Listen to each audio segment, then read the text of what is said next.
أرض الحرم بلغ سلامي روضة فيها النبي المحترم صلى الله على محمد صلى الله عليه وسلم صلى الله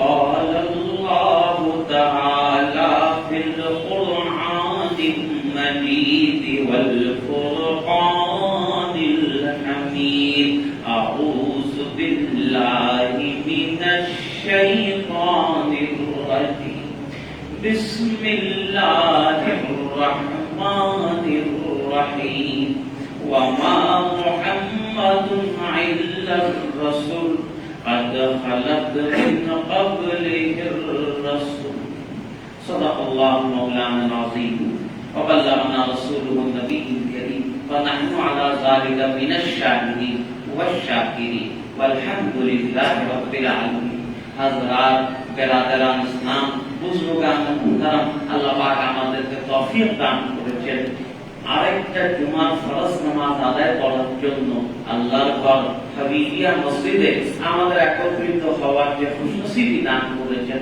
এই জন্য শুকর সকলেই বলি আলহামদুলিল্লাহ।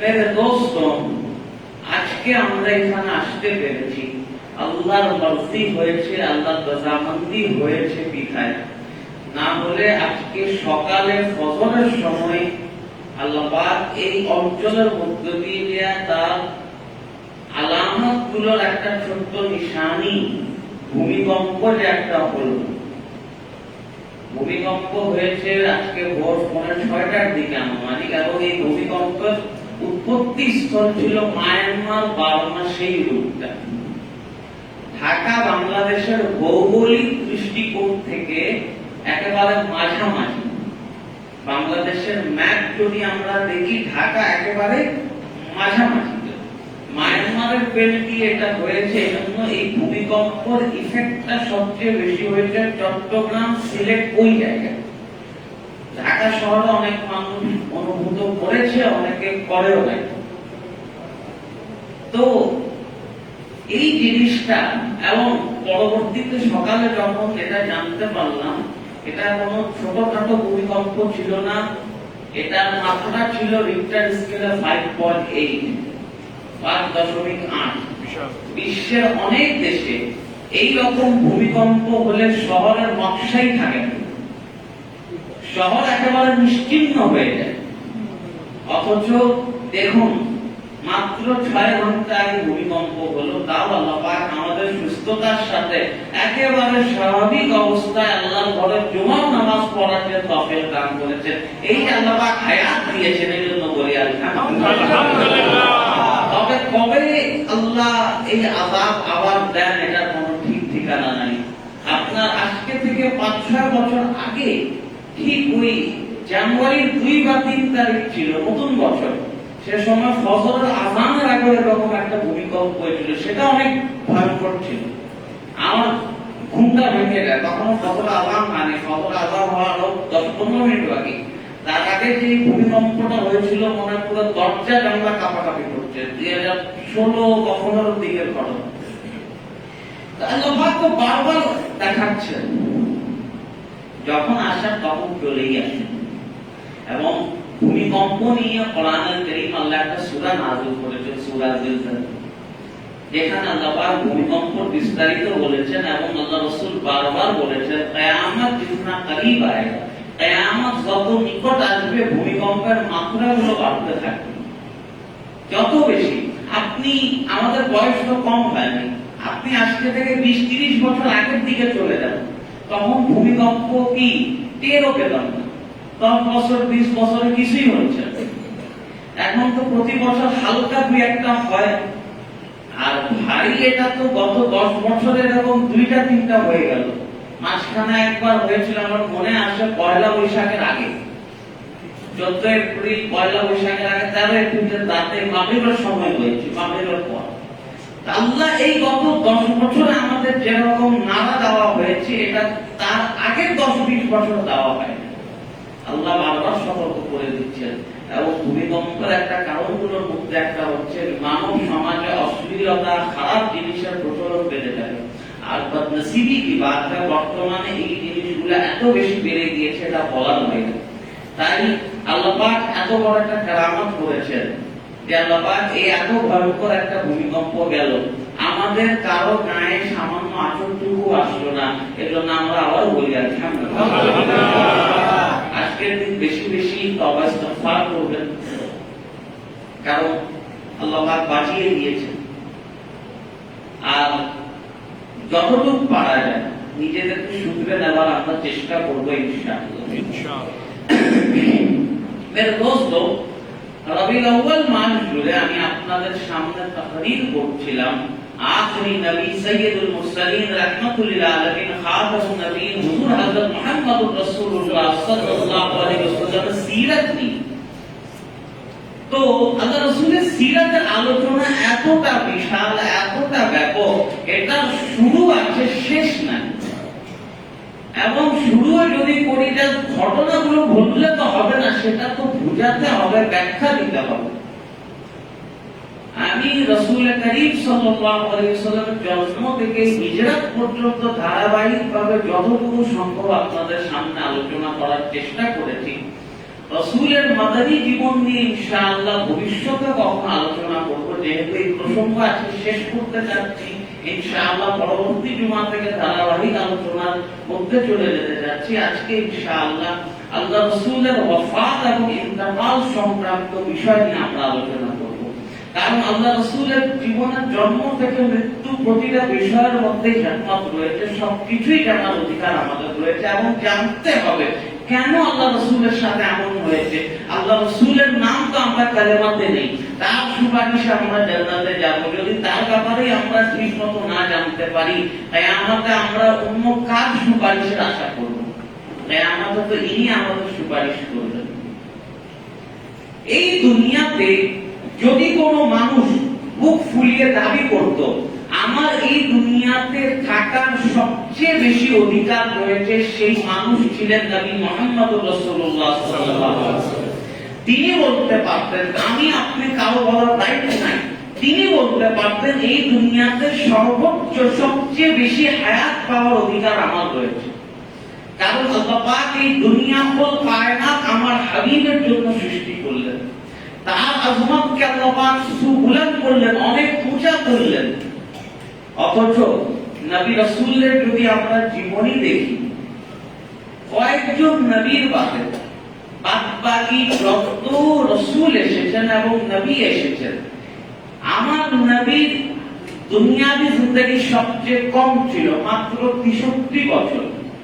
তাও এই 63 বছর হচ্ছে আরবিক হিসাবে, আরবিক হিসাবে 63, ইংরেজি হিসাব করলে 61 বছর। ইংরেজি হিসাবে আল্লাহ রাসূলের জন্ম 570 খ্রিস্টাব্দে, ইন্তেকাল 631 খ্রিস্টাব্দে, ইংরেজি হিসাবে 31 বছর। তার কারণ হচ্ছে আরবি বছর, ইংরেজি বছর 365 দিনে চলে, আর আরবি বছর 354, 355 দিন। এজন্য প্রত্যেক 33 বছর পর পর এক একটা বাড়তে থাকে। তো আল্লাহ রাসূলের এত কম অন্য কোন নবীকে আল্লাহ পাক দেননি। কয়েকজন নবী এসেছে যার হায়াত হচ্ছে কম ছিল, কিন্তু সবার হায়াত হচ্ছে বেশি ছিল। কিন্তু আল্লাহ রাসূলকে তো আল্লাহ পাক কাজ শেষ চলেই যেতে হবে। এই বিষয়টাই আরবি কবি মুতানাব্বি বলেছেন, আলা ইন্নামা কানাত ওয়াফাতি মুহাম্মাদিন দালিলান আল্লাইসা লিল্লাহি গালিবু। শুনে রাখো, আল্লাহ রাসূলের ওয়াফাত এই কথার দলিল আমি আর তোমার মধ্যে দুনিয়াতে কেউ জীবিত থাকবে না। যখন আল্লাহ পাক সাইয়্যিদুল বাশার, সাইয়্যিদুল জিন্নি ওয়াল বাশার হুজুর হযরত মুহাম্মদুর রাসূলুল্লাহ সাল্লাল্লাহু আলাইহি ওয়াসাল্লাম, তার কাছেও মালাকুল মউত এসেছে, তাকেও যায়কাতুল মউত নিতে হয়েছে। আমি আর আপনি বাঁচার কারো সুযোগ নাই, কারণ তাকেও চলে যেতে হয়েছে, কেউ থাকতে পারে নাই, পারবেও। আল্লাহ রাসূলের ইন্তেকালের কয়েকটা বিষয় নিয়ে আমাদের জ্ঞান একটু সীমিত। এর মধ্যে রয়েছে আল্লাহ রাসূলের ইন্তেকালের কারণটা কি ছিল।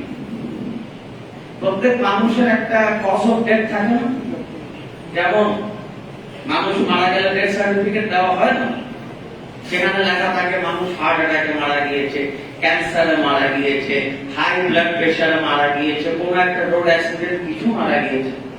আল্লাহ রাসূলের শাহাদাতের ইন্তেকালের কারণটাও একরকম শাহাদাতের ন্যায় তুলনা করা হয়। খায়বারের যুদ্ধ মুসলমানদের একটা খুব গুরুত্বপূর্ণ যুদ্ধ ছিল। খায়বারের যুদ্ধ ইহুদিদের কয়েকটা দুর্গ ছিল, খায়বারের কয়েকটা দুর্গ ছিল খুব মজবুত দুর্গ, সেটা কেউ প্রবেশ করতে পারতো না। আমাদের এরকম যেভাবে ধরেন আসান মসজিদ দেখি বা লালবাগ কেল্লা এরকম দেখি, এর চেয়েও বেশ বড় মজবুত ইমারত ছিল, সেখান থেকে ঢোকার কোনো রাস্তা ছিল না, কোনো চোরা রাস্তা নাই, ভবনের উপরেও আপনি উঠতে পারবেন না, কারণ উপরে তীরন্দাজ রয়েছে, দরজা ভেঙে ঢুকতে হবে। তো দরজা মুসলমানরা দিনের পর দিন চেষ্টা করছে, পারছে না, বারবার ব্যর্থ হচ্ছে। আল্লাহ রাসূল পরের দিন বললেন, রাতে বললেন, দেখো আগামীকাল আমি দায়িত্ব খায়বার ফতহ করার দায়িত্ব এমন এক ব্যক্তির হাতে দিব যাকে আল্লাহ ভালোবাসেন, আল্লাহ রাসূলও ভালোবাসেন। আল্লাহ রাসূল নাম বলেন না, তার আগে দিন বলে গেলেন। সাহাবায়ে কেরামের আনন্দে ঘুম আসছে না, সবাই রাসূল যাতে আমার নাম বলেন, কারণ কত বড় খুশনসিবি, যাকে আল্লাহ ভালোবাসে, যাকে রাসূলও ভালোবাসে। যাকে আল্লাহ রাসূল ভালোবাসে তাকে দুনিয়ার আর কোনো কিছু দরকার আছে? কোনো দরকার নেই। সাহাবায়ে কেরামরা বসে রয়েছেন, হযরত ওমর ইবনে খাত্তাব রাদিয়াল্লাহু তাআলা বলেন, আমি আমার জীবনের নেতৃত্বের জন্য কখনো লালায়িত হই নাই, নেতৃত্বের জন্য আমার জীবনে কখনো লোভ আসে নাই, কিন্তু ওই রাতে আল্লাহ রাসূলের মুখ থেকে বাণী শোনার পর আমার মনে বারবার খাই হচ্ছিল যাতে আমার নাম হয়। এমনকি আল্লাহ রাসূলের সামনে যখন সাহাবীরা বসেছিলেন, হযরত ওমর ইবনে খাত্তাব রাদিয়াল্লাহু তাআলা একটু লম্বা মানুষ ছিলেন, আবু বকর ওমর একটু লম্বা মানুষ ছিলেন, হযরত ওমর লম্বা মানুষ বসলেও একটু লম্বা দেখাতো। হযরত ওমর সিরাতের কিতাবে রয়েছে, সবাই বসে আছেন, হযরত ওমর তার মাথাটা একটু আরো লম্বা করছেন, আরো একটু উঁচা করছেন, যাতে আল্লাহ রাসূল আমাকেই দেখেন, আল্লাহ রাসূলের চোখটা যাতে আমার উপর পড়ে, আল্লাহ রাসূল যাতে আমাকেই ডাকেন। আল্লাহ রাসূল সাহাবীদের দিকে তাকাচ্ছেন। সেদিন ওমরের নাম আসে না, অর্থাৎ ওমর বারবার মাথা উঁচু করে তাকাচ্ছেন। আল্লাহ রাসূল একজনকে খুঁজছেন, সেই মানুষ সেখানে অনুপস্থিত, অসুস্থ। সেই মানুষ হচ্ছেন ইসলামের চতুর্থ খলিফা, যার লাকাব ফাতিহ খায়বার, আসাদুল্লাহিল গালিব, আমিরুল মুমিনিন, হযরত আলী ইবনে আবি তালিব রাদিয়াল্লাহু তাআলা। তার অসুস্থ ছিল, চোখ উঠেছিল। আমাদের চোখ উঠে না? চোখ উঠা তো ভয়ঙ্কর একটা ছোঁয়া ছিল। চোখ যদি ঘরের একজনের হয়, সবার হয়ে যায়, বাচ্চার উপায় থাকে না। এমন ভয়ঙ্কর হয়, স্কুল ক্লাস মাদ্রাসা একজন হলে পুরো ক্লাসও হয়ে যায়। তাড়াতাড়ি তারা দেখা দিই বাসায় যাও, একজন আসলে পুরো ক্লাস থেকে পুরো স্কুল হয়ে যায়। হযরত আলী ইবনে আবি তালিবের চোখ উঠেছিল, অসুস্থ ছিলেন, অসুস্থতার হালাত ছিল যে উনি যুদ্ধের মাঠেই যেতে পারবেন না। যুদ্ধের মাঠে তো ফিট অবস্থায় যেতে পারবেন, আপনি অসুস্থ অবস্থায় কোনো কাজও করতে পারবেন না, শুধু জীবনের লস। আল্লাহ রাসূল হযরত আলীকে বললেন, আলী কোথায়? আলীকে আসতে বলো। সাহাবীরা বললেন, ইয়া রাসূলুল্লাহ, হযরত আলী তো অসুস্থ, চোখ উঠেছে, চোখ খুলতে পারছেন না ঠিক মতো, তালওয়ার চালাবেন কিভাবে, উনি চোখ খুলতে পারছেন না। আল্লাহ রাসূল বললেন, না, আলীকেই ডাকো, আমি আলীকে আসতে বলছি, আসো। হযরত আলী আসলেন। আল্লাহ রাসূল তার থুতু মুবারক দিয়ে হযরত আলীর চোখে লাগিয়ে দিলেন। থুতু মুবারক আল্লাহ রাসূলের এই যে দওয়া আল্লাহ রাসূলের থুতুর মধ্যে লবাদ দিয়ে রেখেন। আল্লাহ রাসূল নিজের থুতু হযরত আলীর চোখে লাগিয়ে হযরত আলীর বরকতের জন্য দোয়া করলে বলেন, যাও, তুমি যাও, তালওয়ার সবকিছু হযরত আলীর হাতে, তুমি গিয়ে তোমার কাজ শেষ করো। এই এখন বুঝতে হবে, এটা কোনো ওই চোখে যে ওষুধ দেয় না, দুনিয়ার কোনো ওষুধ না, তো জাহানের বাদশার মুখের লালা পড়েছে। এখন ওই চোখ আর সাধারণ চোখ থাকলো না, ওই হাত আর সাধারণ হাত থাকলো না, ওই মানুষ আর সাধারণ মানুষ থাকলো না। হযরত আলী ইবনে আবি তালিব গেলেন। খায়বারের দরওয়াজা ছিল অনেক লম্বা, বিভিন্ন কেল্লা মসজিদ বা বাংলাদেশে তো এত নাই, ইন্ডিয়াতে যদি আপনারা যান, রাজস্থান বিভিন্ন রাজা বাদশাহের দরবারের দরজাগুলো দেখবেন 20 ফিট 30 ফিট লম্বা দরজা।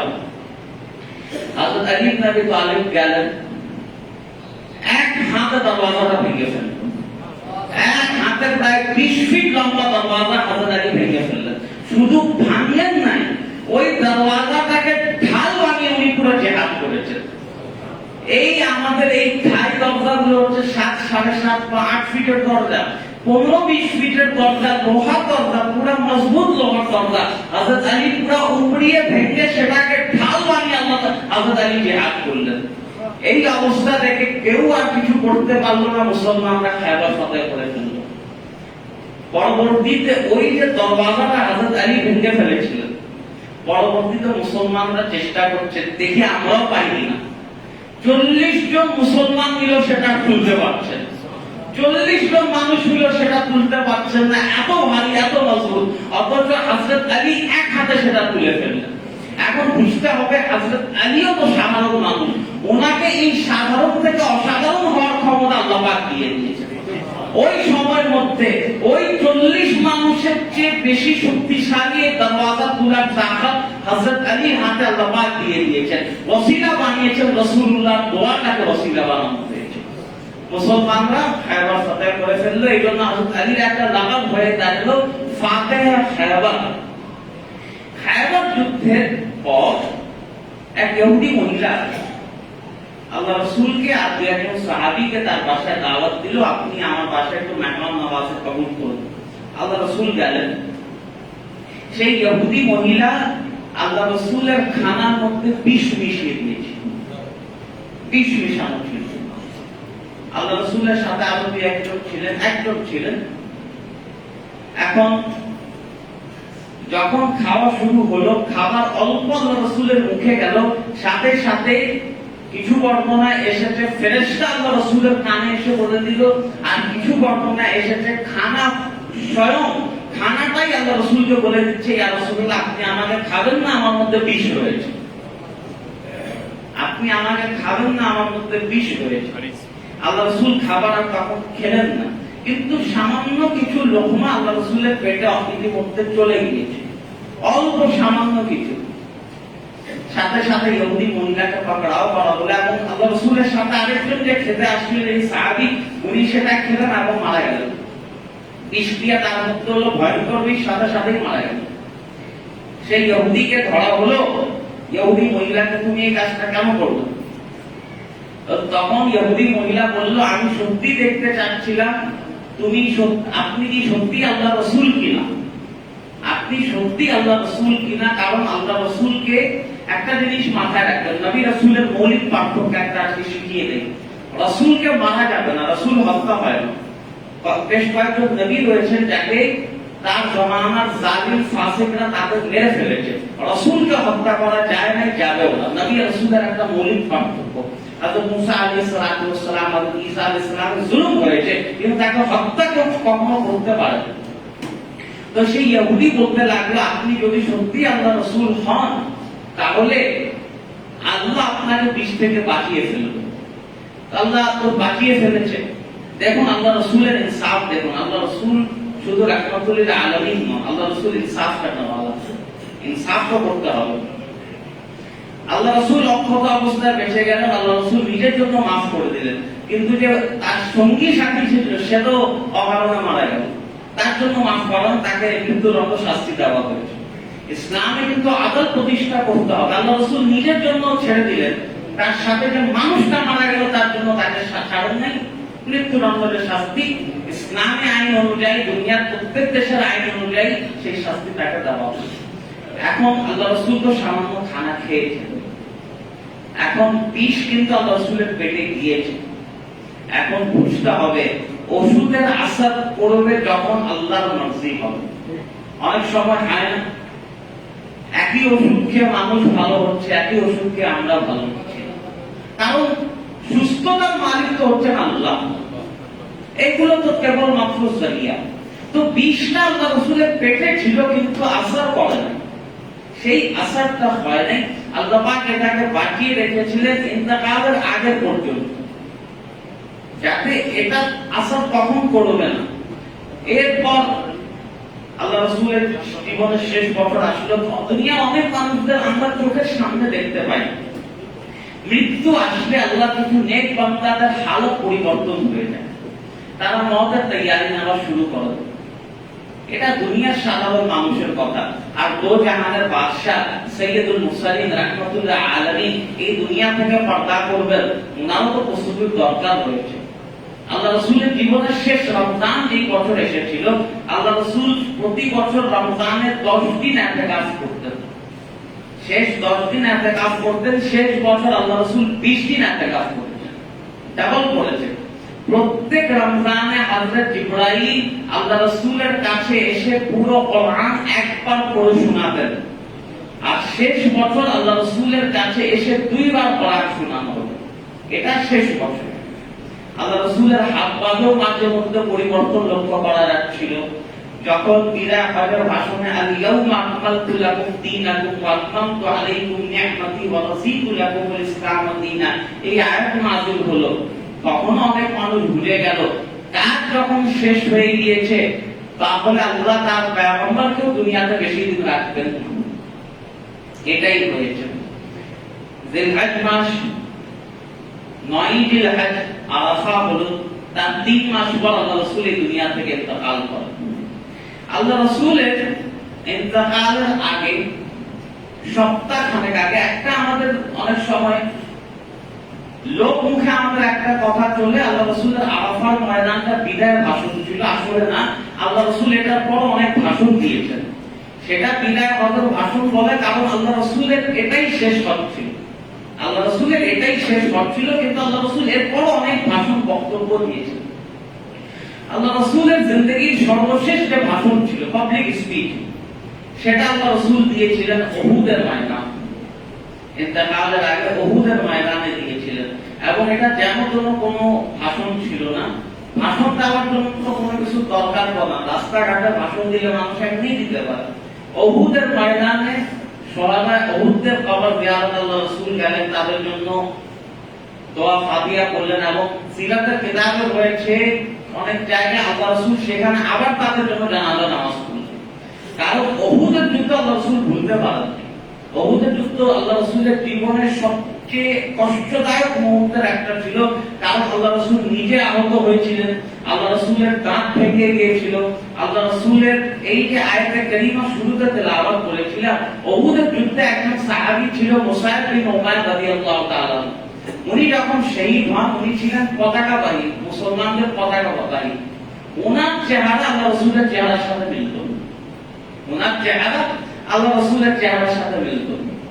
তো এমন সময় উহুদের যুদ্ধে আল্লাহ রাসূলের নির্দেশনা ছিল, এই পাহাড়ের এলাকা তোমরা ছাড়তে পারবে না, মুসলমানরা ছেড়ে দিল। এবং একটা জিনিস হয় না, আমরা দুনিয়াতে বলি মানুষ তার হার থেকে শিক্ষা নেয়, মানুষ তার ব্যর্থতা থেকে শিক্ষা নেয়। দুনিয়ার কোন মানুষ তো সেটা বেশিরভাগ সময় নেয় না। আমরা তো আমাদের ফেইলুর থেকে, আমাদের ব্যর্থতা থেকে তো শিক্ষা নিই না, কিন্তু মুসলমানরা নিয়েছিল। তো মুসলমানরা বেশ ভালোভাবে নিয়েছিল। উহুদের যুদ্ধে 1000 মুসলমান বাহিনী ছিল। যুদ্ধের আগে আব্দুল্লাহ ইবনে উবাই রাইসুল মুনাফিকিন, সে 300 মানুষ নিয়ে চলে যায়, আমি যুদ্ধ করব না। যুদ্ধের ঠিক আগ মুহূর্তে 300 মানুষ নিয়ে চলে গেল, থাকলো 700। 700-র মধ্যে 70 জন উহুদের ময়দানে শহীদ হলেন। আল্লাহ রাসূলের দাঁতে যখন আঘাত আসে, আল্লাহ রাসূলের দাঁত পুরোটা ভাঙে নাই, দাঁতের কোনাগুলো ভেঙে যায় এবং মুখ থেকে অনেক রক্ত পড়ে। আল্লাহ রাসূল বেহুশ হয়ে যায়, মুখ ভরে যায় রক্তে। আর কাফেররা দেখতে পারলো আল্লাহ রাসূলের মুখ থেকে রক্ত বের হচ্ছে। কিছুক্ষণ পর কাফেররা যখন দেখতে পেল মুসাইব বিন উমাইর মারা গিয়েছেন, তার লাশটাকে দেখে তারা আল্লাহ রাসূলের লাশ ভাবা শুরু করলো। তারা তার লাশটা দেখে তারা ভাবলো আল্লাহ রাসূল মরে গেছে, এবং তারা উহুদের ময়দানে চিৎকার শুরু করে দিল, মুহাম্মদ মাবুদ, মুহাম্মদ মাবুদ, মুহাম্মদ মরে গিয়েছে। এই চিৎকার চেঁচামেচি শুনে, আগেকার দিনে যুদ্ধের নিয়ম ছিল সর্দার শেষ যুদ্ধ শেষ, সর্দার খতম জং খতম, সর্দার শেষ যুদ্ধ শেষ। সেই হিসাবে মুসলমানরা হেরে গিয়েছে। মুসলমানদের এখন তথ্য যাচাইয়ের সুযোগ নাই, যুদ্ধের ময়দানে কোনো বুঝানো পরিস্থিতি থাকে না। এই অবস্থায় মুসলমানদের প্রায় 80-90% যুদ্ধের ময়দান থেকে পালিয়ে যায়। মাত্র 20-30 জন যে আল্লাহ রাসূল আহত অবস্থায় ছিলেন। 700-র মধ্যে 70 জন মারা গিয়েছেন, 630 জন, 20-30 জন আল্লাহ রাসূলের সাথে ছিলেন। হযরত আলী ছিলেন, হযরত সাদ ইবনে আবি ওয়াক্কাস ছিলেন, হযরত জুবায়ের ছিলেন, এই কয়েকজন সাহাবী ছিলেন।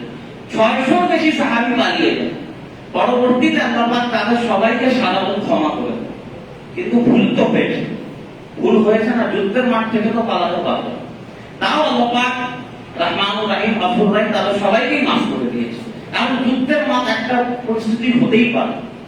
সেই সময় আল্লাহ পাক এই আয়াত নাযিল করলেন, ওয়া মা মুহাম্মাদুন ইল্লা রাসূল কাদ খালাকা মিন ক্বাবলিহি রাসূল। আল্লাহ রাসূলও তো তিনি আল্লাহ পাকের পয়গম্বর, তার আগেও তো অনেক নবী রাসূল এসেছে, তারাও মারা গিয়েছে। তো মারা যাওয়ার পর কি আল্লাহ রাসূল মরে গেলে তোমরা দিন ছেড়ে দিবে? আল্লাহ রাসূল মরে গেলে কি তোমরা ইসলাম ছেড়ে দিবে? তো এই আয়াত নাযিল হয়েছে। তো যাই হোক, আল্লাহ রাসূল আহত হয়েছিলেন, মারা যান নাই। পরবর্তীতে যখন তারা দেখতে পারলো মুসলমানরা যে আল্লাহ রাসূল মারা যান নাই, সবাই আল্লাহ রাসূলের কাছে সমবেত হলো। যারা পালিয়ে গিয়েছিল আল্লাহ রাসূলের কাছে ক্ষমা চাইলো। এই জিনিসটা কিন্তু আল্লাহ রাসূলের মনে একটা দাগ ছিল যে আমরা এই জায়গায় আমাদের ভুল হয়েছিল, আমাদের চেইন অফ কমান্ডটা ভেঙে গিয়েছিল। আরবির ক্ষেত্রে সবচেয়ে গুরুত্বপূর্ণ জিনিস চেইন অফ কমান্ড, সেটা ভেঙে গিয়েছিল। আল্লাহ রাসূল এর জন্য উহুদের মাঠে গিয়ে তাদের জন্য দোয়া ইস্তেগফার করলেন। আল্লাহ রাসূলের ইন্তেকাল হয় সোমবার, আল্লাহ রাসূলের জন্ম সোমবার, ইন্তেকাল সোমবার, আর আল্লাহ রাসূলের এলানে নবুয়ত শবে কদরের এই যে ইকরা বিসমি রাব্বিকাল লাযী খালাক, সেটাও ছিল সোমবার। তো তার আগের সপ্তাহ রবিবার আল্লাহ রাসূলের শরীর খুব অসুস্থ লাগতে লাগলো। আল্লাহ রাসূল নিজে নিজে হাঁটতে পারছেন, সাহাবীদের ধরে ধরে হাঁটছেন, এবং হাঁটার সময় মনে হচ্ছে পাটা যেভাবে লেগে যায় না মাটির সাথে, ওই রকম পা হেঁচড়িয়ে হেঁচড়িয়ে হাঁটছেন। আল্লাহ রাসূল জিজ্ঞাসা করতে লাগলেন, আল্লাহ রাসূলের তো অনেক স্ত্রী ছিল, এখন কার কাছে থাকবো, এখন কার কাছে থাকবো, এখন কার ঘরে যাওয়ার বাড়ি? তখন আল্লাহ রাসূলের আহলিয়ারা বুঝে গেলেন আল্লাহ রাসূল আয়েশা সিদ্দিকার ঘরে থাকতে চান। কারণ আল্লাহ রাসূল তার বিবি সাহেবদের মধ্যে সেই সময় আয়েশাকে সবচেয়ে বেশি মহব্বত করতেন। হযরত সব স্ত্রীরা মিলে সিদ্ধান্ত নিল রাসূলের সুস্থতা আগে, আমাদের হিসাব পরে, আল্লাহ রাসূল আয়েশা সিদ্দিকার ঘরে যাবেন। আল্লাহ রাসূল আয়েশা সিদ্দিকার ঘরে গেলেন, সেখান থেকেই নামাজ কষ্ট করে নামাজ পড়াচ্ছেন। একটা আমাদের ভুল জিনিস হয়েছে, আখেরি 4 সোমবার আমরা করি না। আখেরি 4 সোমবার কি? বুধবার। আখেরি 4 সোমবার সফরে আমাদের একটা ভুল তারিখ বলা হয়েছে। আল্লাহ রাসূলের ইন্তেকাল হয়েছে 12ই রবিউল আউয়াল। 12ই রবিউল আউয়াল আল্লাহ রাসূলের ইন্তেকালের তারিখ হওয়া অসম্ভব একটা বিষয়। কারণ আখেরি 4 সোমবার বুধবার, আল্লাহ রাসূল বৃহস্পতিবার থেকে অসুস্থ, সোমবার আল্লাহ রাসূলের ইন্তেকাল হয়। আল্লাহ রাসূলের ইন্তেকাল সোমবার হয়, মাঝখানে 1-2 সপ্তাহ আল্লাহ রাসূল সুস্থ ছিলেন। এই জিনিসটি আমার একটা রিসার্চ চলছে, ইনশাআল্লাহ আমি একটা কিতাব বের করব, এটা প্রমাণিত হবে। আল্লাহ রাসূলের ইন্তেকাল সোমবার হয়েছিল, তারিখটা 12 রবিউল আউয়াল হতে পারে। আল্লাহ রাসূলের জন্ম 12 রবিউল আউয়াল, এটা হাদিসে হয়েছে। ইন্তেকালটা 12 রবিউল আউয়াল হওয়া সম্ভব নয়, গাণিতিকভাবে ইম্পসিবল। যেভাবে ধরুন আজকে তারিখ হচ্ছে কি 26 নভেম্বর, ঠিক না? 26 নভেম্বর, তাহলে আমি যদি বলি 28 নভেম্বর সোমবার হবে, এটা কি সম্ভব? 28 নভেম্বর হবে রবিবার, 27 শনিবার, 28 গাণিতিক ভাবে 12। কারণ যেই বছর আল্লাহ রাসূলের ইন্তেকাল হয় সেই বছর রবিউল আউয়াল মাসের কোন সোমবার 12 তারিখে পড়ে না। সোমবার গুলো পড়েছে 1 তারিখ, 7 তারিখ, 8 তারিখ, 15 তারিখ, 12 তারিখ মিলে না। কারণ হাদিসে হয়েছে আল্লাহ রাসূলের ইন্তেকাল হয়েছে সোমবার। আমরা তো আগে হাদিস দেখব, আমরা হাদিস দেখবো আল্লাহ রাসূলের ইন্তেকাল হয়েছে সোমবার। বুধবার আল্লাহ রাসূল অসুস্থ হলেন। বুধবার একটু অসুস্থতা থেকে ভালো আসলো, সাহাবীদের দেখে আল্লাহ রাসূলের উপর পানি ঢালা হচ্ছে, গোসল হচ্ছে। এটাই আখেরি গোসল, এটাই আখেরি গোসল। এবং বিভিন্ন কুয়ার পানি থেকে, মদিনার বিভিন্ন কুয়ার পানি থেকে পানি আসলো, গোসল হলো।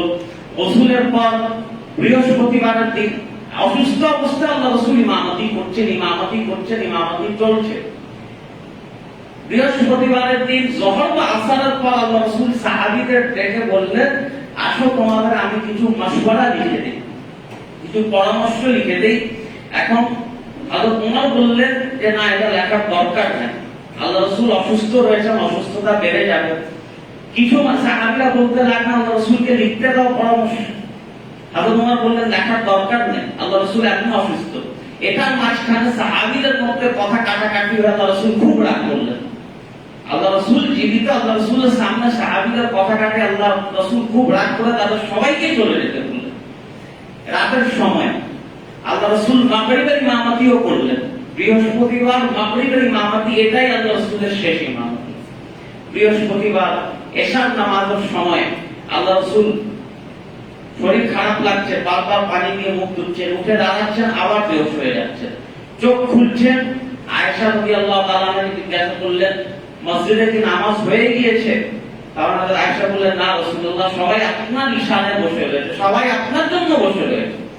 বারবার যখন আল্লাহ রাসূল বেহুশ হচ্ছেন আর পারছেন না, তখন আল্লাহ রাসূল আয়েশা সিদ্দিকাকে বললেন আয়েশা, তোমার আব্বাকে গিয়ে বলো নামাজ পড়ো, তোমার আব্বাকে গিয়ে বলো নামাজ পড়ো। তারপর আয়েশা বললেন ইয়া রাসূলুল্লাহ, আমার আব্বা খুব নরম মানুষ, আর হামু উম্মতি বি উম্মতি আবি বকর, আমার আব্বা খুব নরম মানুষ, আপনার জায়নামাজে দাঁড়ানোর সাহস তার হবে না।